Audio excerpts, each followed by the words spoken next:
प्रितीच्या भावान भयणो, ह्या दिसांनी आमी पळयत आयल्या जेजू आपल्या शिसांक भेटत आसा आनी आमचे शुभ वर्तमानकार आसात तांचेय आमी जायत सगळ्यांनी बरयलेलो आसा, ते आमी वाचलेलीं आसात आनी आमी ताचेर नियाळ केल्लो आसा.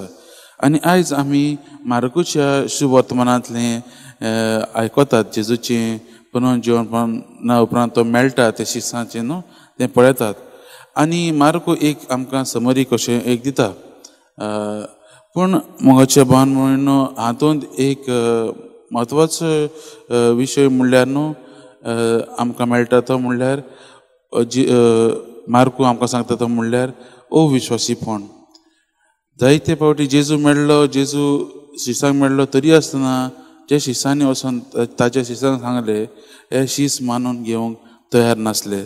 तांची काळजां आजून फातरा भशेन आसली.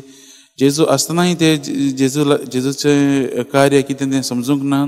पूण आतां दुसरे ताचे शिसान जेन्ना जेजूक देखलेलो आसा ते दुसरे शीस आसा ते मानून घेवंक तयार आसनात.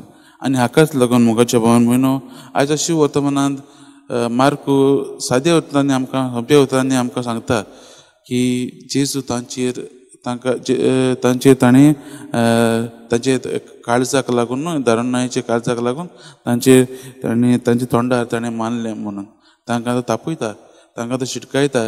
कित्याक आजुनूय तांची काळजां ते गोट करून आसले, ते जेजूक देखला म्हूण मानून घेवंक नासले. आनी तरी आसतना आमकां बरें कितें दिसून येता की जेजूचो विश्वास, जेजूचो बोवार ताच्या शिसांचेर आनी तो तांकां सगळ्यांक एक मिसांव दिता. आनी तें म्हणल्यार आख्ख्या संवसाराक वचात आनी सगळे रचनेक शुभ वर्तमान परगटात. तो जाणा ताच्या शिसांनी सगळ्यांनी ताका सोडून दिल्लो, पूण तो जाणा हेच शीस ताणें आपणाक सोडून दिल्लो, तेच आपल्याचो शुभ वर्तमान दुसऱ्यांक परगटले म्हूण ताका विश्वास आसलेलो. आनी मोगाच्या भावान भयणो, आमी पळयत जाल्यार तेंच आमकां पयल्या वाचपानूय मेळटा. पेद्रू आनी जुंवांव जे भिरांत रावताले, पेद्रू सारकोच उलोवंक पयलो तो, पूण जायते फावटी ताणें आमी जाणात गेल्ल्या शुक्राराक कालच्या न्हू पूण पयलींच्या ताणें जेजूक नाकारलेलो. पूण आतां तो भिना आसतना जेजूक परगट्टा. आनी ते आमी पयले वाचपान पळयलां. ते तांच्यांनी ती जेजूक अणभवलेलो आसा ते तांच्यांनी तांच्या काळजान धरूंक जायना.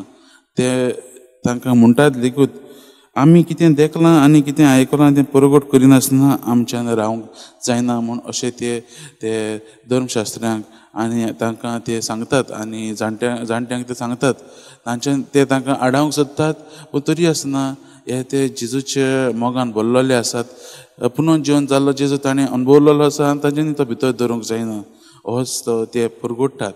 मोगाच्या भावान भयणो, आमी आमची काळजां जेजूक उक्ती करुया आनी आमच्या काळजांतल्यान आमच्या जिवितांतल्यान जेजूक परगटूंक आमी प्रयत्न करुया.